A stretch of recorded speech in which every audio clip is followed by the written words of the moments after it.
Américo, para nós podermos repercutir uma declaração de Donald Trump a respeito do Estreito de Hormuz.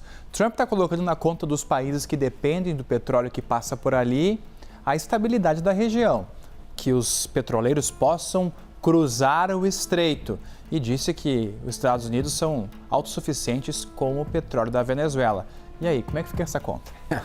Estevão, esse foi provavelmente o ponto mais polêmico desse discurso que o presidente Donald Trump fez ontem, esse pronunciamento à nação. Ele, inclusive, antes até de falar em mais detalhes da questão do petróleo, eu queria só registrar que é um sinal de preocupação dos governos sempre que eles fazem esse tipo de pronunciamento, especialmente quando isso vem de um presidente como o Donald Trump, que dá entrevistas o tempo inteiro, que fala com a imprensa praticamente todos os dias, que usa as redes sociais sem parar para se comunicar com o público. Ontem ele resolveu quebrar um pouco essa linha e fazer um pronunciamento formal lá na Casa Branca, com bandeiras dos Estados Unidos, com o púlpito, um discurso que foi lido, ele improvisou muito pouco. Tudo isso Mais por quê? curto, né? Mais curto, menos ataques, as repetições que ele fala sempre contra Obama, Biden, etc. Foi um discurso de um presidente preocupado. Preocupado com o quê? Com a reação do eleitorado americano, que cada vez mais critica o seu governo, cada vez menos apoia a guerra e está cada vez mais preocupado com a inflação, especialmente, claro, com os combustíveis. Então, foi um recado para o seu eleitor.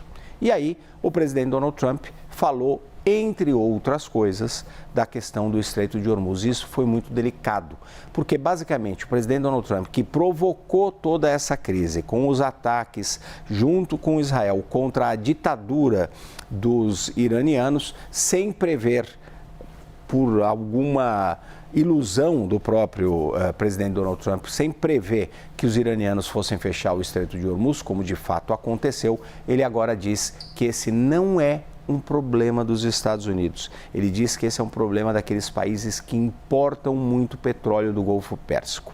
Os Estados Unidos, de fato, produzem muito petróleo, Estevão. Eles não compram tanto petróleo assim do Golfo Pérsico, mas, em primeiro lugar, é uma responsabilidade desses países que estão atacando o Irã resolverem este problema. Em segundo lugar, o presidente Donald Trump, mesmo alegando que os Estados Unidos não compram assim tanto petróleo do Golfo Pérsico, ele sabe que isso tem um impacto no mercado global. Nós estamos falando de uma commodity global. O que acontece em termos de produção ou interrupção do transporte do petróleo numa parte do mundo afeta o mundo inteiro, inclusive o eleitor americano. Por isso, eu disse da preocupação dele com o eleitorado. E como o mercado reagiu? O mercado reagiu muito negativamente. O mercado reagiu entendendo o que ele está dizendo, que não é problema dos Estados Unidos e que a Europa tem que liberar o Estreito de Hormuz, o que não deve acontecer, pelo menos num curto prazo.